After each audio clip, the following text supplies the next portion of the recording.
6/4/25 ପ୍ରାତ ମୁରଲୀ ଅବ୍ୟକ୍ତ ବାବଦାଦା ପୁନରାବୃତ୍ତି 15/12/2004 ମଧୁବନ। ଓମ୍ ଶାନ୍ତି। ବାବଦାଦାଙ୍କର ବିଶେଷ ଆଶା ପ୍ରତ୍ୟେକ ସନ୍ତାନ ଆଶୀର୍ବାଦ ଦିଅନ୍ତୁ ଏବଂ ଆଶୀର୍ବାଦ ନିଅନ୍ତୁ। ଆଜି ବାବଦାଦା ନିଜର ଚିନ୍ତାମୁକ୍ତ ସମ୍ରାଟମାନଙ୍କ ସଭାକୁ ଦେଖୁଛନ୍ତି। ଏହି ରାଜସଭା ସାରା କଳ୍ପ ଭିତରେ କେବଳ ଏହି ସମୟରେ ହିଁ ହେଉଛି। ତୁମେମାନେ ସେତିକି ନିଶାରେ ରହୁଥିବା କାରଣରୁ ଚିନ୍ତାମୁକ୍ତ ସମ୍ରାଟ ଅଟ।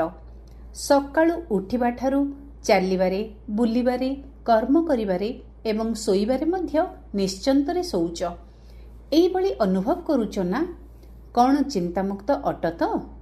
ହେଇସାରିଛ ନା ଏବେ ହେଉଛ? ହେଇଯାଇଛ ନା? ନିଶ୍ଚିନ୍ତ ମଧ୍ୟ ଅଟ ଏବଂ ସମ୍ରାଟ ମଧ୍ୟ ଅଟ। ସ୍ୱରାଜ୍ୟ ଅଧିକାରୀ ଅର୍ଥାତ୍ ଏହି ସର୍ବକର୍ମେନ୍ଦ୍ରିୟ ଉପରେ ରାଜ୍ୟ କରୁଥିବା ଚିନ୍ତାମୁକ୍ତ ସମ୍ରାଟ ଅଟ। ତେଣୁ ସ୍ୱରାଜ୍ୟ ଅଧିକାରୀ ଅଟ। ତୁମମାନଙ୍କର ଏହିଭଳି ସଭା ଅଟେ। ଏବେ କାହାର କୌଣସି ଚିନ୍ତା ଅଛି କି? ଅଛି କିଛି ଚିନ୍ତା? କାହିଁକି ନା ନିଜର ସବୁ ଚିନ୍ତା ବାବାଙ୍କୁ ଦେଇଦେଇଛ। ତେଣୁ ବୋଝ ଓହ୍ଲେଇ ଯାଇଛି ନା? ଚିନ୍ତା ସମାପ୍ତ ହେଲା ଏବଂ ଚିନ୍ତାମୁକ୍ତ ସମ୍ରାଟ ହେଇ ଅମୂଲ୍ୟ ଜୀବନର ଅନୁଭବ କରୁଛ। ସମସ୍ତଙ୍କର ମସ୍ତକରେ ପବିତ୍ରତାର ଆଲୋକର ମୁକୁଟ ଆପେ ଆପେ ଚମକୁଛି। ତେବେ ଚିନ୍ତାମୁକ୍ତ ଆତ୍ମାମାନଙ୍କ ଉପରେ ଆଲୋକର ମୁକୁଟ ଦେଖାଯାଉଛି। ଯଦି କୌଣସି ଚିନ୍ତା କରୁଛ ବା କୌଣସି ବୋଝ ନିଜ ଉପରକୁ ଉଠାଇ ନେଉଛ, ତେବେ ଜାଣିଛ ତୁମ ମୁଣ୍ଡ ଉପରେ କ'ଣ ଆସିଯାଉଛି? ବୋଝର ଟୋକେଇ ଆସିଯାଉଛି। ତେବେ ଚିନ୍ତା କର, ମୁକୁଟ ଏବଂ ବୋଝର ଟୋକେଇକୁ ସମ୍ମୁଖକୁ ଆଣ। କ'ଣ ଭଲ ଲାଗୁଛି? ଟୋକେଇ ଭଲ ଲାଗୁଛି ନା ଆଲୋକର ମୁକୁଟ ଭଲ ଲାଗୁଛି? ଟିଚରମାନେ କୁହ, କ'ଣ ଭଲ ଲାଗୁଛି? ମୁକୁଟ ଭଲ ଲାଗୁଛି ନା? ତେବେ ସମସ୍ତେ କର୍ମେନ୍ଦ୍ରିୟମାନଙ୍କ ଉପରେ ରାଜ୍ୟ କରିଲା ବାଲା ସମ୍ରାଟ ଅଟ। ପବିତ୍ରତା ହିଁ ତୁମକୁ ଆଲୋକର ମୁକୁଟଧାରୀ କରିଦେଉଛି। ସେଥିପାଇଁ ତୁମମାନଙ୍କର ସ୍ମାରକୀ ଜଡ଼ ଚିତ୍ରମାନଙ୍କରେ 2ଟି ମୁକୁଟ ଦେଖାଇଛନ୍ତି। ଦ୍ୱାପର ଯୁଗଠାରୁ ରାଜା ତ ଅନେକ ହେଇଛନ୍ତି, ସମ୍ରାଟ ମଧ୍ୟ ଅନେକ ହେଇଛନ୍ତି, କିନ୍ତୁ 2 ମୁକୁଟଧାରୀ କେହି ବି ହେଇନାହାନ୍ତି। ଚିନ୍ତାମୁକ୍ତ ସମ୍ରାଟ ଏବଂ ସ୍ୱରାଜ୍ୟ ଅଧିକାରୀ ମଧ୍ୟ କେହି ହେଇନାହାନ୍ତି। କାହିଁକି ନା ପବିତ୍ରତାର ଶକ୍ତି ହିଁ ମାୟାଜିତ୍, କର୍ମେନ୍ଦ୍ରିୟଜିତ୍ ବିଜୟୀ କରିଦିଏ। ତେବେ ଚିନ୍ତାମୁକ୍ତ ସମ୍ରାଟମାନଙ୍କର ଲକ୍ଷଣ ହେଲା ସର୍ବଦା ନିଜେ ମଧ୍ୟ ସନ୍ତୁଷ୍ଟ ରହୁଥିବେ ଏବଂ ଅନ୍ୟମାନଙ୍କୁ ମଧ୍ୟ ସନ୍ତୁଷ୍ଟ କରୁଥିବେ। କେବେ ବି କୌଣସି କଥାର ଅପ୍ରାପ୍ତି ନଥିବ ଯାହାକି ଅସନ୍ତୁଷ୍ଟ ହେବେ। କାରଣ ଯେଉଁଠି ଅପ୍ରାପ୍ତି ଅଛି ସେଠାରେ ଅସନ୍ତୁଷ୍ଟତା ଅଛି। ଯେଉଁଠି ପ୍ରାପ୍ତି ରହିଛି ସେଠାରେ ସନ୍ତୁଷ୍ଟତା ରହିଛି। କ'ଣ ଏହିଭଳି ହେଇଛି ତ? ଚେକ୍ କର। ସଦା ସର୍ବପ୍ରାପ୍ତି ସ୍ୱରୂପ ସନ୍ତୁଷ୍ଟ ଅଟ ତ? ଗାୟନ ମଧ୍ୟ ରହିଛି। କୌଣସି ବି ବସ୍ତୁ ଅପ୍ରାପ୍ତ ନୁହେଁ, ଦେବତାମାନଙ୍କର ନୁହେଁ, ବ୍ରାହ୍ମଣମାନଙ୍କ ଭଣ୍ଡାରରେ। ସନ୍ତୁଷ୍ଟତା ହିଁ ବ୍ରାହ୍ମଣ ଜୀବନର ଶ୍ରେଷ୍ଠ ଶୃଙ୍ଗାର ଅଟେ, ଶ୍ରେଷ୍ଠ ମୂଲ୍ୟ ଅଟେ। ତେବେ ସମସ୍ତେ ସନ୍ତୁଷ୍ଟ ଆତ୍ମା ଅଟ ତ? ବାବଦାଦା ଏହିଭଳି ଚିନ୍ତାମୁକ୍ତ ସମ୍ରାଟ ପିଲାମାନଙ୍କୁ ଦେଖି ଖୁସି ହେଉଛନ୍ତି। ବାଃ ମୋର ଚିନ୍ତାମୁକ୍ତ ସମ୍ରାଟ, ବାଃ। ସମସ୍ତେ ବାଃ ବାଃ ଅଟ ନା? ତେବେ ଯେଉଁମାନେ ଚିନ୍ତାମୁକ୍ତ ଅଟ ସେମାନେ ହାତ ଉଠାଅ। କ'ଣ ନିଶ୍ଚିନ୍ତ ଅଟ ତ? କୌଣସି ଚିନ୍ତା ଆସୁନାହିଁ ତ? କେବେ ତ ଆସୁଥିବ ନା? ଏବେ ବି ଆସୁନି? ବହୁତ ଭଲ କଥା। ତେବେ ଚିନ୍ତାମୁକ୍ତ ହେବାର ବିଧି ମଧ୍ୟ ବହୁତ ସହଜ ଅଟେ, କିଛି ମୁସ୍କିଲ ନୁହେଁ। କେବଳ ଗୋଟିଏ ଶବ୍ଦର ମାତ୍ରାରେ ଟିକିଏ ଅନ୍ତର ରହିଛି। ସେହି ଶବ୍ଦଟି ହେଲା ମୋରକୁ ତୋରରେ ପରିବର୍ତ୍ତନ କରିଦିଅ। ମୋର ନୁହେଁ, ତୋର। ତେବେ ହିନ୍ଦୀ ଭାଷାରେ ମେରା ମଧ୍ୟ ଲେଖ, ତେରା ମଧ୍ୟ ଲେଖ। ତେବେ କ'ଣ ଅନ୍ତର ଦେଖାଯାଉଛି? ମେ ଏବଂ ତେର ନା? କିନ୍ତୁ ଫରକ କେତେ ବଡ଼ ହେଇଯାଉଛି। ତେଣୁ ତୁମେ ସମସ୍ତେ ମୋର କରିବା ବାଲା ଅଟ ନା ତୋର କରିବା ବାଲା ଅଟ? କ'ଣ ମୋରକୁ ତୋରରେ ପରିବର୍ତ୍ତନ କରିନେଇଛ? ଯଦି କରିନାହଁ ତେବେ ଏବେ ହିଁ କରିଦିଅ। ମୋର କରିବା ଅର୍ଥ ଦାସ ହେବ ଏବଂ ଉଦାସ ହେବା। ମାୟାର ଦାସ ହେଇଯାଉଛ ନା? ତେଣୁ ଉଦାସ ତ ନିଶ୍ଚୟ ହେଉଥିବେ ନା? ଉଦାସୀ ଅର୍ଥାତ୍ ମାୟାର ଦାସୀ। ତୁମେମାନେ ମାୟାଜିତ୍ ଅଟ, ମାୟାର ଦାସୀ ନୁହେଁ। ତେବେ କ'ଣ କେବେ କେବେ ଉଦାସୀ ଆସୁଛି କି? କେବେ କେବେ ତାର ସ୍ୱାଦ ମଧ୍ୟ ଚାଖି ନେଉଛ? କାହିଁକି ନା 63 ଜନ୍ମ ଉଦାସ ରହିବାର ଅଭ୍ୟାସ ଅଛି ନା, ତେଣୁ କେବେ କେବେ ତାହା ଜାଗ୍ରତ ହେଇଯାଉଛି।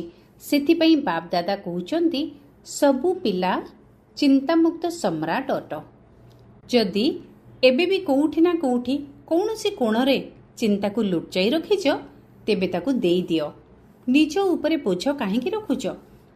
କ'ଣ ବୋଝ ରଖିବା ଅଭ୍ୟାସରେ ପଡ଼ିଯାଇଛି କି? ଯେବେକି ବାପ ଦାଦା କହୁଛନ୍ତି ବୋଝ ମୋତେ ଦେଇଦିଅ, ତୁମେ ହାଲକା ହେଇଯାଅ, ଡବଲ ଲାଇଟ୍ ହେଇଯାଅ। ତେବେ ଡବଲ ଲାଇଟ୍ ହେବା ଭଲ ନା ବୋଝ ଉଠାଇବା ଭଲ? ତେଣୁ ଭଲ ଭାବରେ ଚେକ୍ କରିବ। ଅମୃତ ବେଳାରେ ଯେତେବେଳେ ଉଠୁଛ ସେତେବେଳେ ଚେକ୍ କରିବ, ବିଶେଷ କରି ବର୍ତ୍ତମାନ ସମୟରେ ସବକନସିୟସରେ ଅର୍ଥାତ୍ ଅବଚେତନ ମନରେ କୌଣସି ବୋଝ ନାହିଁ ତ? ତେବେ ସବକନସିୟସରେ ରହିବା ତ ଦୂରର କଥା, ସ୍ୱପ୍ନରେ ମଧ୍ୟ କୌଣସି ବୋଝର ଅନୁଭବ ହେବା ଉଚିତ ନୁହେଁ। ତୁମମାନଙ୍କୁ ତ ଡବଲ ଲାଇଟ୍ ସ୍ଥିତି ପସନ୍ଦ ଅଟେ ନା, ତେଣୁ ବିଶେଷ ଭାବରେ ତୁମମାନଙ୍କୁ ଏହି ପାଠ ଦିଆଯାଉଛି ଯାହାକୁ ଅମୃତ ବେଳାରେ ଚେକ୍ କରିବ। ଚେକ୍ କରିବା ତ ଜଣା ଅଛି ନା, କିନ୍ତୁ ଚେକ୍ କରିବା ସହିତ ଚେଞ୍ଜ ଅର୍ଥାତ୍ ପରିବର୍ତ୍ତନ ମଧ୍ୟ କରିବ। ମୋରକୁ ତୋରରେ ପରିବର୍ତ୍ତନ କରିଦେବ, ମୋରକୁ ତୋର। ତେଣୁ ଚେକ୍ କର ଏବଂ ଚେଞ୍ଜ କର। କାହିଁକି ନା ବାପ ଦାଦା ବାରମ୍ବାର ଶୁଣାଇ ଚାଲିଛନ୍ତି ସମୟକୁ ଏବଂ ନିଜକୁ ଦେଖ, ସମୟର ଗତିକୁ ଦେଖ ଏବଂ ନିଜର ଗତିକୁ ମଧ୍ୟ ଦେଖ। ପୁଣି ଏଭଳି କହିବ ନାହିଁ ଯେ ମୋତେ ତ ଜଣା ହିଁ ନଥିଲା, ସମୟ ଏତେ ତୀବ୍ର ବେଗରେ ଚାଲିଗଲା। କେତେକ ପିଲା ଭାବୁଛନ୍ତି ଯେ ଯଦି ଟିକିଏ ଢିଲା ପୁରୁଷାର୍ଥ ମଧ୍ୟ ଚାଲୁଛି ତେବେ ଅନ୍ତ ସମୟରେ ତାକୁ ତୀବ୍ର କରିନେବୁ। କିନ୍ତୁ ବହୁତ କାଳର ଅଭ୍ୟାସ ହିଁ ଅନ୍ତ ସମୟରେ ସହଯୋଗୀ ହେବ। ରାଜା ହେଇକି ତ ଦେଖ, କେହି କେହି ହେଇଛନ୍ତି ଆଉ କେହି କେହି ହେଇନାହାନ୍ତି। ଚାଲୁଛୁ ତ, କରୁଛୁ ତ, ସମ୍ପନ୍ନ ହେଉଯିବୁନି କି? ଏହିଭଳି ଭାବୁଛନ୍ତି। କିନ୍ତୁ ଏବେ ଚାଲିବାର ସମୟ ଆଉ ନାହିଁ, କରିବାର ସମୟ ମଧ୍ୟ ନାହିଁ, ଉଡ଼ିବାର ଅଛି। ଏବେ ତ ଉଡ଼ିବାର ବେଗ ଆବଶ୍ୟକ। ଡେଣା ତ ମିଳିଯାଇଛି ନା, ଉମଙ୍ଗ ଉତ୍ସାହ ଏବଂ ସାହସର ଡେଣା ତ ସମସ୍ତଙ୍କୁ ମିଳିଛି। ଏହା ସହିତ ବାବାଙ୍କର ବରଦାନ ମଧ୍ୟ ରହିଛି। କ'ଣ ବରଦାନ ମନେ ଅଛି ତ? ସାହସର ଗୋଟିଏ ପାଦ ତୁମର ଏବଂ ସାହାଯ୍ୟର 1000 ପାଦ ବାବାଙ୍କର। କାହିଁକି ନା ବାବାଙ୍କର ପିଲାମାନଙ୍କ ସହିତ ହାର୍ଦ୍ଦିକ ସ୍ନେହ ରହିଛି। ତେଣୁ ସ୍ନେହୀ ପିଲାମାନଙ୍କର ପରିଶ୍ରମ କରିବା ବାବା ଦେଖିପାରିବେ ନାହିଁ। ତେଣୁ ଯଦି ସ୍ନେହରେ ବୁଡ଼ି ରହିବ ତେବେ ମେହନତ ସମାପ୍ତ ହୋଇଯିବ। କ'ଣ ମେହନତ କରିବାକୁ ଭଲ ଲାଗୁଛି କି? ଥକି ତ ଗଲଣି ନା। 63 ଜନ୍ମ ଏଣେ ତେଣେ ଭଟକି ଭଟକି ମେହନତ କରି କରି ଥକି ଯାଇଥିଲ। କିନ୍ତୁ ବାବା ଆସି ନିଜର ସ୍ନେହ ଆଧାରରେ 3ଟି ସିଂହାସନର ଅଧିକାରୀ କରିଦେଲେ। ସେଇ 3ଟି ସିଂହାସନକୁ ତ ଜାଣିଛ ନା? କେବଳ ଜାଣିନାହଁ, ବରଂ ସିଂହାସନର ନିବାସୀ ହେଇଯାଇଛ। ଏବେ ଅକାଳ ସିଂହାସନ ନିବାସୀ ମଧ୍ୟ ଅଟ। ବାପ ଦାଦାଙ୍କର ଦିଲ୍ ତଖତ ଅର୍ଥାତ୍ ହୃଦୟ ସିଂହାସନର ଅଧିକାରୀ ମଧ୍ୟ ଅଟ ଏବଂ ଭବିଷ୍ୟତ ବିଶ୍ୱ ରାଜ୍ୟ ସିଂହାସନର ଅଧିକାରୀ ମଧ୍ୟ ଅଟ। ତେଣୁ ବାପ ଦାଦା ସବୁ ପିଲାଙ୍କୁ ସିଂହାସନ ଅଧିକାରୀ ରୂପରେ ଦେଖୁଛନ୍ତି। ଏହିଭଳି ପରମାତ୍ମା ହୃଦୟ ସିଂହାସନ ଅନୁଭବ ସାରା କଳ୍ପରେ ଆଉ କେବେ ବି କରିପାରିବ ନାହିଁ। ତେବେ ପାଣ୍ଡବମାନେ କ'ଣ ଭାବୁଛ? ସମ୍ରାଟ ଅଟ ତ? ସମସ୍ତେ ହାତ ଉଠାଉଛନ୍ତି। ନିଜର ସିଂହାସନକୁ କେବେ ବି ଛାଡ଼ିବାର ନାହିଁ। ଦେହ ଅଭିମାନରେ ଆସିବା ଅର୍ଥ ମାଟି ଉପରକୁ ଆସିବା। ଦେହ ମାଟି ଅଟେ ନା। ଯଦି ସିଂହାସନ ଅଧିକାରୀ ହେଲ ତେବେ ବାଦଶାହ ଅର୍ଥାତ୍ ସମ୍ରାଟ ହେଲ। ବାପ ଦାଦା ସବୁ ପିଲାଙ୍କର ପୁରୁଷାର୍ଥର ଚାର୍ଟକୁ ଚେକ୍ କରୁଛନ୍ତି। 4ଟି ଯାକ ବିଷୟରେ କିଏ କିଏ କେଉଁ ପର୍ଯ୍ୟନ୍ତ ପହଞ୍ଚିଛନ୍ତି। ତେବେ ବାପ ଦାଦା ପ୍ରତ୍ୟେକ ସନ୍ତାନର ଚାର୍ଟକୁ ଚେକ୍ କରିଛନ୍ତି ଯେ ବାପ ଦାଦା ଯେଉଁ ସବୁ ସମ୍ପତ୍ତି ଗୁଡ଼ିକ ପିଲାମାନଙ୍କୁ ଦେଇଛନ୍ତି, ପିଲାମାନେ ସେଗୁଡ଼ିକୁ କେତେ ପରିମାଣରେ ଜମା କରିଛନ୍ତି। ତେଣୁ ଜମାର ଖାତାକୁ ଚେକ୍ କରୁଛନ୍ତି। କାହିଁକି ନା ସମ୍ପତ୍ତି ତ ବାବା ସବୁ ପିଲାମାନଙ୍କୁ ଏକା ଭଳି ଏବଂ ଏକା ପରିମାଣରେ ଦେଇଛନ୍ତି। କାହାକୁ କମ୍, କାହାକୁ ଅଧିକ ଦେଇନାହାନ୍ତି। ତେବେ ସମ୍ପତ୍ତି ଜମା ହେବାର ଚିହ୍ନ କ'ଣ? ସମ୍ପତ୍ତି ଗୁଡ଼ିକ ତ ସମସ୍ତେ ଜାଣିଛ ନା, ସବୁଠାରୁ ବଡ଼ ସମ୍ପତ୍ତି ହେଲା ଶ୍ରେଷ୍ଠ ସଂକଳ୍ପ ରୂପୀ ସମ୍ପତ୍ତି। ତେବେ ସଂକଳ୍ପ ମଧ୍ୟ ସମ୍ପତ୍ତି ଅଟେ ଏବଂ ବର୍ତ୍ତମାନର ସମୟ ମଧ୍ୟ ବହୁତ ବଡ଼ ସମ୍ପତ୍ତି ଅଟେ। କାହିଁକି ନା ବର୍ତ୍ତମାନ ସମୟରେ ଯାହା ବି ପ୍ରାପ୍ତ କରିବାକୁ ଚାହିଁବ, ଯାହା ବି ବରଦାନ ନେବା ପାଇଁ ଚାହିଁବ, ନିଜକୁ ଯେତେ ଶ୍ରେଷ୍ଠ କରିବା ପାଇଁ ଚାହିଁବ, ତାହା ଏବେ ହିଁ କରିପାରିବ। ଏବେ ନୁହେଁ ତ କେବେ ନୁହେଁ। ଯେପରି ସଂକଳ୍ପ ରୂପୀ ସମ୍ପତ୍ତିକୁ ବ୍ୟର୍ଥରେ ନଷ୍ଟ କରିବା ଅର୍ଥ ନିଜର ପ୍ରାପ୍ତିଗୁଡ଼ିକୁ ନଷ୍ଟ କରିବା। ସେହିପରି ଯଦି ସମୟର ଗୋଟିଏ ସେକେଣ୍ଡକୁ ମଧ୍ୟ ବ୍ୟର୍ଥରେ ନଷ୍ଟ କରିଦେଉଛ, ସଫଳ କରୁନାହଁ, ତେବେ ବହୁତ କିଛି ହରାଇ ଦେଉଛ। ଏହା ସହିତ ଜ୍ଞାନ ରୂପୀ ସମ୍ପତ୍ତି, ଗୁଣର ସମ୍ପତ୍ତି, ସର୍ବଶକ୍ତି ରୂପୀ ସମ୍ପତ୍ତି ଏବଂ ପ୍ରତ୍ୟେକ ଆତ୍ମା ଏବଂ ପରମାତ୍ମାଙ୍କ ଦ୍ୱାରା ପ୍ରାପ୍ତ ହେଉଥିବା ଆଶୀର୍ବାଦର ସମ୍ପତ୍ତି ମଧ୍ୟ ପ୍ରାପ୍ତ କରିଛ। ତେବେ ପୁରୁଷାର୍ଥ କରିବାରେ ସବୁଠାରୁ ସହଜ କାମ ହେଲା ଆଶୀର୍ବାଦ ଦିଅ ଏବଂ ଆଶୀର୍ବାଦ ନିଅ, ସୁଖ ଦିଅ ଏବଂ ସୁଖ ନିଅ, ଦୁଃଖ ଦିଅ ନାହିଁ କି ଦୁଃଖ ନିଅ ନାହିଁ। ଏମିତି ବି ନୁହେଁ ଯେ ଦୁଃଖ ତ ହେଉନାହିଁ, କିନ୍ତୁ ତୁମକୁ ଯଦି କେହି ଦୁଃଖ ଦେଉଛି ତାକୁ ସ୍ୱୀକାର କରିନିଅ। ନା, କାରଣ ଏହାଦ୍ୱାରା ଦୁଃଖିତ ହେବ ନା। ତେବେ ଆଶୀର୍ବାଦ ଦିଅ, ସୁଖ ଦିଅ ଏବଂ ସୁଖ ନିଅ। କ'ଣ ଆଶୀର୍ବାଦ ଦେବା ଜଣାଅଛି ତ? ଜାଣିଛ ତ? ନେବା ଜଣାଅଛି ତ? ଯାହାକୁ ଆଶୀର୍ବାଦ ଦେବା ଏବଂ ନେବା ଜଣାଅଛି ସେ ହାତ ଉଠାଅ। ଆଚ୍ଛା, ତେବେ ସମସ୍ତଙ୍କୁ ଜଣାଅଛି। ଆଚ୍ଛା, ଡବଲ ବିଦେଶୀମାନଙ୍କୁ ଜଣାଅଛି ତ? ଅଭିନନ୍ଦନ ଦେବା ମଧ୍ୟ ଜଣାଅଛି। ତେବେ ଆଉ କ'ଣ ଦରକାର? ଯଦି ଆଶୀର୍ବାଦ ନେଉଥିବ ଏବଂ ଆଶୀର୍ବାଦ ଦେଇ ଚାଲିଥିବ, ତେବେ ସମ୍ପନ୍ନ ହୋଇଯିବ। ଆଚ୍ଛା, ଯଦି କେହି ତୁମକୁ ଅଭିଶାପ ଦେଲା, ତେବେ କ'ଣ କରିବ? ତାକୁ ନେବ? ଯଦି ଅଭିଶାପ ଦେଲା, ତେବେ ତୁମେ କ'ଣ କରିବ? ନେବ କି ନାହିଁ? ଧରିନିଅ, ଯଦି ତାର ଅଭିଶାପକୁ ତୁମେ ଗ୍ରହଣ କରିନେଲ, ତେବେ ତୁମ ଭିତରେ ଆଉ ସ୍ୱଚ୍ଛତା ରହିଲା କି? ଅଭିଶାପ ତ ଖରାପ ଜିନିଷ ଅଟେ ନା। ଯଦି ତୁମେ ତାକୁ ନେଇଗଲ, ନିଜ ଭିତରେ ତାକୁ ସ୍ୱୀକାର କରିନେଲ, ତେବେ ତୁମ ଭିତର ତ ସ୍ୱଚ୍ଛ ରହିଲାନି ନା। ଯଦି ଟିକେ ବି କିଛି ଡିଫେକ୍ଟ ରହିଲା, ତେବେ ପରଫେକ୍ଟ ଅର୍ଥାତ୍ ସମ୍ପୂର୍ଣ୍ଣ ତ ହେଇପାରିବନି। ଯଦି କେହି ତୁମକୁ ଖରାପ ଜିନିଷ ଦେବ, ତେବେ ତୁମେ କ'ଣ ତାକୁ ନେଇଯିବ କି? ଯଦି କେହି ବହୁତ ସୁନ୍ଦର ଫଳ ଦେଇଥିବ କିନ୍ତୁ ତାହା ଖରାପ ହେଇଯାଇଥିବ, ତେବେ ତୁମେ କ'ଣ ତାକୁ ନେବ? ଫଳ ତ ବଢ଼ିଆ ଅଟେ, କିନ୍ତୁ ନେବ କି? ନେବ ନାହିଁ ନା। ନା କହିବ। ଭଲ ଜିନିଷଟା ଯଦି କେହି ଦେଉଛି, ତେବେ ନେଇ ନେବା। ସେହିପରି ଯଦି କେହି ତୁମକୁ ଅଭିଶାପ ଦେଉଛି, ତେବେ ତୁମେ ତାକୁ ମନ ଭିତରେ ଆଦୌ ଧାରଣ କର ନାହିଁ। ଯଦି ବୁଝିପାରୁଛ ଏହା ଅଭିଶାପ ଅଟେ, ତେବେ ତାକୁ ଭିତରେ ଧାରଣ କର ନାହିଁ, ନଚେତ୍ ଡିଫେକ୍ଟ ହେଇଯିବ, ଅର୍ଥାତ୍ ଅସୁବିଧା ହେଇଯିବ। ତେବେ ଏହି ବର୍ଷକୁ ଶେଷ ହେବା ପାଇଁ ଆଉ ଅଳ୍ପ କିଛି ଦିନ ବାକି ଅଛି। ତେଣୁ ନିଜ ଅନ୍ତର ଭିତରେ ଦୃଢ଼ ସଂକଳ୍ପ କର। ଏବେ ବି ଯଦି କାହାର ବଦଦୁଆ ଅର୍ଥାତ୍ ଅଭିଶାପକୁ ମନ ଭିତରେ ରଖିଛ, ତେବେ ତାକୁ ବାହାର କରିଦିଅ ଏବଂ କାଲିଠାରୁ ସମସ୍ତଙ୍କୁ ଦୁଆ ଏବଂ ଆଶୀର୍ବାଦ ଦିଅ ଏବଂ ଆଶୀର୍ବାଦ ନିଅ। କ'ଣ ମଞ୍ଜୁର ଅଟେ ତ? ପସନ୍ଦ ଅଟେ ତ? ପସନ୍ଦ ଅଟେ ନା କରିବାକୁ ହିଁ ପଡ଼ିବ? ପସନ୍ଦ ତ ଅଟେ, କିନ୍ତୁ ଯେଉଁମାନେ ଭାବୁଛନ୍ତି ଯାହା ବି ହେଇଯାଉ କରିବାକୁ ହିଁ ପଡ଼ିବ, ସେମାନେ ହାତ ଉଠାଅ। କରିବାକୁ ହିଁ ପଡ଼ିବ।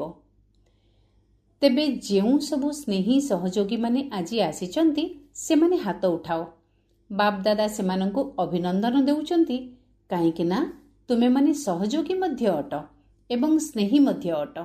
କିନ୍ତୁ ଆଜି ଆଉ ଗୋଟିଏ ପାଦ ଉଠାଇ ବାବାଙ୍କ ଘରକୁ ବା ନିଜ ଘରକୁ ଆସିଛ, ସେଥିପାଇଁ ଅଭିନନ୍ଦନ। ଆଚ୍ଛା, ଯେଉଁମାନେ ବି ସ୍ନେହୀ ସହଯୋଗୀ ହେଇ ଆସିଛନ୍ତି, କ'ଣ ସେମାନେ ମଧ୍ୟ ଭାବୁଛନ୍ତି ତ ଆଶୀର୍ବାଦ ଦେବୁ ଏବଂ ଆଶୀର୍ବାଦ ନେବୁ? ଭାବୁଛ ତ? ସାହସ ରଖୁଛ ତ? ଯେଉଁମାନେ ବି ସାହସ ରଖିବ, ତାଙ୍କୁ ସାହାଯ୍ୟ ନିଶ୍ଚୟ ମିଳିବ। ତେଣୁ ଲମ୍ବା ହାତ ଉଠାଅ। ଆଚ୍ଛା, ତେବେ ତ ତୁମେମାନେ ମଧ୍ୟ ଭରପୁର ହେଇଯିବ, ସେଥିପାଇଁ ଅଭିନନ୍ଦନ। ଆଚ୍ଛା, ଯେଉଁମାନେ ନିୟମିତ ବିଦ୍ୟାର୍ଥୀ ଅଟନ୍ତି, କିନ୍ତୁ ବ୍ରାହ୍ମଣ ଜୀବନରେ ବାପଦାଦାଙ୍କ ସହିତ ମିଶିବା ପାଇଁ ପ୍ରଥମ ଥର ଆସିଛନ୍ତି, କିନ୍ତୁ ନିଜକୁ ବ୍ରାହ୍ମଣ ମନେ କରୁଛନ୍ତି, ନିୟମିତ ବିଦ୍ୟାର୍ଥୀ ଅଟନ୍ତି।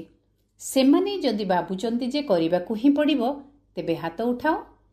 କ'ଣ ଆଶୀର୍ବାଦ ଦେବ ଏବଂ ଆଶୀର୍ବାଦ ନେବ ତ? ଟିଚରମାନେ ହାତ ଉଠାଉଛନ୍ତି ତ? କ୍ୟାବିନବାଲା ହାତ ଉଠାଉନାହାନ୍ତି। ଏମାନେ ଭାବୁଛନ୍ତି ଆମେ ତ ଏବେ ମଧ୍ୟ ଦେଉଛୁ। ଏବେ ସମସ୍ତଙ୍କୁ କରିବାକୁ ହିଁ ହେବ। ଯାହା ବି ହେଇଥାଉ, ସାହସ ରଖ, ଦୃଢ଼ ସଂକଳ୍ପ ରଖ। ଧରିନିଅ, ଯଦି ଅଭିଶାପର ପ୍ରଭାବ ପଡ଼ିଗଲା, ତେବେ ଅଧିକ 10 ଗୁଣା ଆଶୀର୍ବାଦ ଦେଇ ତାକୁ ସମାପ୍ତ କରିଦିଅ। ଗୋଟିଏ ଅଭିଶାପର ପ୍ରଭାବକୁ 10 ଗୁଣା ଆଶୀର୍ବାଦ ଦେଇ ତାକୁ ହାଲକା କରିବାକୁ ହେବ। ତାପରେ ସାହସ ଆସିଯିବ। କ୍ଷତି ତ ତୁମର ହେଉଛି ନା। ଅନ୍ୟ ଲୋକ ତ ଅଭିଶାପ ଦେଇ ଚାଲିଗଲା, କିନ୍ତୁ ଯିଏ ସେଇ ଅଭିଶାପକୁ ନିଜ ଭିତରେ ସମାହିତ କରିନେଲା, ଏବେ ଦୁଃଖୀ କିଏ ହେଉଛି? ନେଲାବାଲା ନା ଦେଲାବାଲା? ଦେଲାବାଲା ମଧ୍ୟ ଦୁଃଖୀ ହେଉଛି, କିନ୍ତୁ ନେଲାବାଲା ତ ଅଧିକ ଦୁଃଖୀ ହେଉଛି ନା, କାରଣ ଦେଲାବାଲା ତ ବେପରୁଆ ହେଇଥାଏ ନା। ଆଜି ବାପଦାଦା ନିଜର ଦିଲର ବିଶେଷ ଆଶା ଶୁଣାଉଛନ୍ତି। ବାପଦାଦାଙ୍କର ସବୁ ପିଲାଙ୍କ ପ୍ରତି, ଚାହେ ଦେଶବାସୀ ହୁଅନ୍ତୁ, ଚାହେ ବିଦେଶବାସୀ ହୁଅନ୍ତୁ, ଚାହେ ସହଯୋଗୀ ମଧ୍ୟ ହୁଅନ୍ତୁ, କାହିଁକି ନା ସହଯୋଗୀମାନଙ୍କୁ ମଧ୍ୟ ତ ପରିଚୟ ମିଳିଛି ନା। ତେବେ ଯଦି ପରିଚୟ ମିଳିଯାଇଛି, ତେବେ ପରିଚୟରୁ ମଧ୍ୟ ପ୍ରାପ୍ତି ତ କରିବା ଉଚିତ ନା। ତେଣୁ ବାପଦାଦାଙ୍କର ଏହି ଆଶା ରହିଛି ଯେ ମୋର ପ୍ରତ୍ୟେକ ସନ୍ତାନ ସମସ୍ତଙ୍କୁ ଆଶୀର୍ବାଦ ଦେଇ ଚାଲିଥାନ୍ତୁ। ତେଣୁ ଆଶୀର୍ବାଦର ଭଣ୍ଡାର ଯେତେ ଜମା କରିପାରିବ କରିଚାଲ, କାହିଁକି ନା ଏହି ସମୟରେ ଯେତେ ଆଶୀର୍ବାଦ ଜମା କରିବ ବା ଏକାଠି କରିବ, ସେଇ ଅନୁସାରେ ଯେତେବେଳେ ତୁମେମାନେ ପୂଜ୍ୟ ହେବ, ସେତେବେଳେ ଭକ୍ତ ଆତ୍ମାମାନଙ୍କୁ ଆଶୀର୍ବାଦ ଦେଇପାରିବ। ତେଣୁ କେବଳ ଏବେ ତୁମକୁ ଆଶୀର୍ବାଦ ଦେବାର ନାହିଁ, ଦ୍ୱାପର ଯୁଗଠାରୁ ମଧ୍ୟ ଭକ୍ତମାନଙ୍କୁ ଆଶୀର୍ବାଦ ଦେବାକୁ ପଡ଼ିବ। ତେଣୁ ସେତିକି ଆଶୀର୍ବାଦର ଷ୍ଟକ୍ ଜମା କରିବାକୁ ହେବ। ରାଜା ସନ୍ତାନ ଅଟ ନା। ବାପଦାଦା ତ ପ୍ରତ୍ୟେକ ସନ୍ତାନକୁ ରାଜା ସନ୍ତାନ ରୂପରେ ଦେଖୁଛନ୍ତି, କମ୍ ନୁହେଁ। ଆଚ୍ଛା, ତେବେ ବାପଦାଦାଙ୍କର ଆଶାକୁ ସମସ୍ତେ ଧ୍ୟାନ ଦେଇ ଶୁଣିଲେ ତ? ଯେଉଁମାନେ ଏହା ଉପରେ ଗୁରୁତ୍ୱ ଦେଲ, ସେମାନେ ହାତ ଉଠାଅ। ଆଚ୍ଛା, ବାପଦାଦା 6 ମାସର ପାଠ ମଧ୍ୟ ଦେଇଛନ୍ତି। କ'ଣ ତାହା ମନେ ଅଛି ତ? ଟିଚରମାନଙ୍କର ମନେ ଅଛି ତ? କିନ୍ତୁ ଏହି ଦୃଢ଼ ସଂକଳ୍ପର ଫଳାଫଳକୁ 1 ମାସ ମଧ୍ୟରେ ହିଁ ଦେଖିବୁ, କାହିଁକି ନା ନୂତନ ବର୍ଷ ତ ଶୀଘ୍ର ଆରମ୍ଭ ହୋଇଯିବ ନା। ତେବେ ସେହି 6 ମାସର ପାଠ ଅଲଗା। ଏହି ଦୃଢ଼ ସଂକଳ୍ପର ଫଳାଫଳକୁ 1 ମାସରେ ଦେଖାଯିବ। ଠିକ୍ ଅଛି ନା? କ'ଣ କହୁଛ ଟିଚରମାନେ? 1 ମାସ ଠିକ୍ ହେବ ନା? ପାଣ୍ଡବମାନେ ଠିକ୍ ଅଛି ତ? ଆଚ୍ଛା, ଯେଉଁମାନେ ପ୍ରଥମ ଥର ପାଇଁ ମଧୁବନରେ ପହଞ୍ଚିଛନ୍ତି, ସେମାନେ ହାତ ଉଠାଅ। ବହୁତ ଭଲ କଥା। ଦେଖ, ବାପଦାଦାଙ୍କୁ ସର୍ବଦା ନୂଆ ନୂଆ ପିଲାମାନେ ବହୁତ ପ୍ରିୟ ଲାଗନ୍ତି, କିନ୍ତୁ ନୂଆ ନୂଆ ପିଲାମାନେ ମଧ୍ୟ ବୃକ୍ଷର ନୂଆ ପତ୍ର ସଦୃଶ ଅଟନ୍ତି, ଯାହାକି ପକ୍ଷୀମାନଙ୍କୁ ମଧ୍ୟ ବହୁତ ପ୍ରିୟ ହୋଇଥାଏ। ସେହିପରି ନୂଆ ପିଲାମାନେ ମଧ୍ୟ ମାୟାକୁ ବହୁତ ପ୍ରିୟ ଲାଗିଥାନ୍ତି। ସେଥିପାଇଁ ସବୁ ନୂଆ ପିଲାମାନେ ପ୍ରତିଦିନ ନିଜର ନବୀନତାକୁ ଚେକ୍ କରୁଥିବ। ଆଜି ଦିନରେ ମୁଁ ନିଜ ଭିତରେ କ'ଣ ନବୀନତା ଆଣିଛି, କେଉଁ ବିଶେଷ ଗୁଣ ବା ବିଶେଷ ଶକ୍ତିକୁ ନିଜ ଭିତରେ ଧାରଣ କରିପାରିଛି। ଯଦି ଏହିଭଳି ଚେକ୍ କରି ଚାଲିଥିବ ଏବଂ ନିଜକୁ ପରିପକ୍ୱ କରି ଚାଲିଥିବ, ତେବେ ସୁରକ୍ଷିତ ରହିପାରିବ, ଅମର ରହିପାରିବ। ତେବେ ଅମର ରହିବାକୁ ହିଁ ହେବ ଏବଂ ଅମର ପଦ ପାଇବାକୁ ହିଁ ହେବ। ଆଚ୍ଛା, ଚାରିଆଡ଼ର ଚିନ୍ତାମୁକ୍ତ ସମ୍ରାଟମାନଙ୍କୁ, ସର୍ବଦା ଆତ୍ମିକ ନିଶାରେ ରହୁଥିବା ଶ୍ରେଷ୍ଠ ଆତ୍ମାମାନଙ୍କୁ, ସର୍ବଦା ନିଜର ପ୍ରାପ୍ତ ହୋଇଥିବା ସମ୍ପତ୍ତିକୁ ଜମା ଖାତାରେ ବୃଦ୍ଧି କରି ଚାଲିଥିବା ତୀବ୍ର ପୁରୁଷାର୍ଥୀ ଆତ୍ମାମାନଙ୍କୁ, ସର୍ବଦା ଗୋଟିଏ ସମୟରେ 3 ପ୍ରକାରର ସେବା କରୁଥିବା ଶ୍ରେଷ୍ଠ ସେବାଧାରୀ ପିଲାମାନଙ୍କୁ ବାପଦାଦାଙ୍କର ସ୍ନେହ ସମ୍ପନ୍ନ ଶୁଭେଚ୍ଛା, ପଦ୍ମ ପଦ୍ମ ପଦ୍ମଗୁଣା ଶୁଭେଚ୍ଛା ଏବଂ ନମସ୍ତେ। ଆତ୍ମିକ ସନ୍ତାନମାନଙ୍କର ଆତ୍ମିକ ବାପଦାଦାଙ୍କୁ ସ୍ନେହ ସମ୍ପନ୍ନ ଶୁଭେଚ୍ଛା, ଏବଂ ନମସ୍ତେ। ବରଦାନ ସର୍ବଶକ୍ତିଗୁଡ଼ିକୁ ଆଦେଶ ମୁତାବକ ନିଜର ସହଯୋଗୀ କରୁଥିବା ପ୍ରକୃତିଜିତ୍ ଆତ୍ମା ହୁଅ। ସର୍ବଶକ୍ତିଗୁଡ଼ିକୁ ଆଦେଶ ମୁତାବକ ନିଜର ସହଯୋଗୀ କରୁଥିବା ପ୍ରକୃତିଜିତ୍ ଆତ୍ମା ହୁଅ। ସବୁଠାରୁ ବଡ଼ରୁ ବଡ଼ ଦାସୀ ପ୍ରକୃତି ଅଟେ। ଯେଉଁ ପିଲାମାନେ ପ୍ରକୃତିଜିତ୍ ହେବାର ବରଦାନ ପ୍ରାପ୍ତ କରିନିଅନ୍ତି ସେମାନଙ୍କର ଆଦେଶ ମୁତାବକ ସର୍ବଶକ୍ତିଗୁଡ଼ିକ ଏବଂ ପ୍ରକୃତି ରୂପୀ ଦାସୀ କାର୍ଯ୍ୟ କରିଥାନ୍ତି, ଅର୍ଥାତ୍ ଯଥା ସମୟରେ ସହଯୋଗ ଦେଇଥାନ୍ତି। କିନ୍ତୁ ପ୍ରକୃତିଜିତ୍ ହେବା ପରିବର୍ତ୍ତେ ଯଦି ଅବହେଳା ପଣିଆର ନିଦରେ ବା ଅଳ୍ପ କାଳର ପ୍ରାପ୍ତିର ନିଶାରେ ବା ବ୍ୟର୍ଥ ସଂକଳ୍ପର ନାଚ କରିବାରେ ମସ୍ତ ହୋଇ ନିଜର ସମୟକୁ ନଷ୍ଟ କରୁଛ, ତେବେ ଶକ୍ତିଗୁଡ଼ିକ ତମର ଆଦେଶ ଅନୁସାରେ କାର୍ଯ୍ୟ କରିପାରିବେ ନାହିଁ। ସେଥିପାଇଁ ଚେକ୍ କର ଯେ ପ୍ରଥମେ ମୁଖ୍ୟ ସଂକଳ୍ପ ଶକ୍ତି, ନିର୍ଣ୍ଣୟ ଶକ୍ତି ଏବଂ ସଂସ୍କାର ରୂପୀ ଶକ୍ତି, ଏହି ତିନୋଟି ଯାକ ମୋର ଆଦେଶରେ ଚାଲୁଛନ୍ତି ତ? ସ୍ଲୋଗାନ: ଯଦି ବାପ୍ ଦାଦାଙ୍କର ଗୁଣଗାନ କରି ଚାଲିବ ତେବେ ନିଜେ ମଧ୍ୟ ଗୁଣମୂରତ ହେଇଯିବ। ଅବ୍ୟକ୍ତ ଇସାରା: କମ୍ବାଇନ୍ ରୂପର ସ୍ମୃତି ଦ୍ୱାରା ସଦା ବିଜୟୀ ହୁଅ। କମ୍ବାଇନ୍ ରୂପର ସେବା ବିନା ସଫଳତା ମିଳିବା ଅସମ୍ଭବ ଅଟେ। ଏମିତି ନୁହେଁ ଯେ ସେବା କରିବାକୁ ଯିବ ଏବଂ ଫେରିଆସି କହିବ ମାୟା ଆସିଗଲା, ମୁଡ୍ ଅଫ୍ ହେଇଗଲା, ସ୍ଥିତି ବିଗଡ଼ିଗଲା। ସେଥିପାଇଁ ବିଶେଷ ଧ୍ୟାନ ଦିଅ ଯେ ସେବାରେ ସଫଳତା ପାଇବାର ବା ସେବାରେ ବୃଦ୍ଧି କରିବାର ସାଧନ ହେଲା ସ୍ୱ ଅର୍ଥାତ୍ ନିଜର ସେବା ସହିତ ସମସ୍ତଙ୍କର ସେବା ଏକାଠି ହେବା ଦରକାର। ଓମ୍ ଶାନ୍ତି।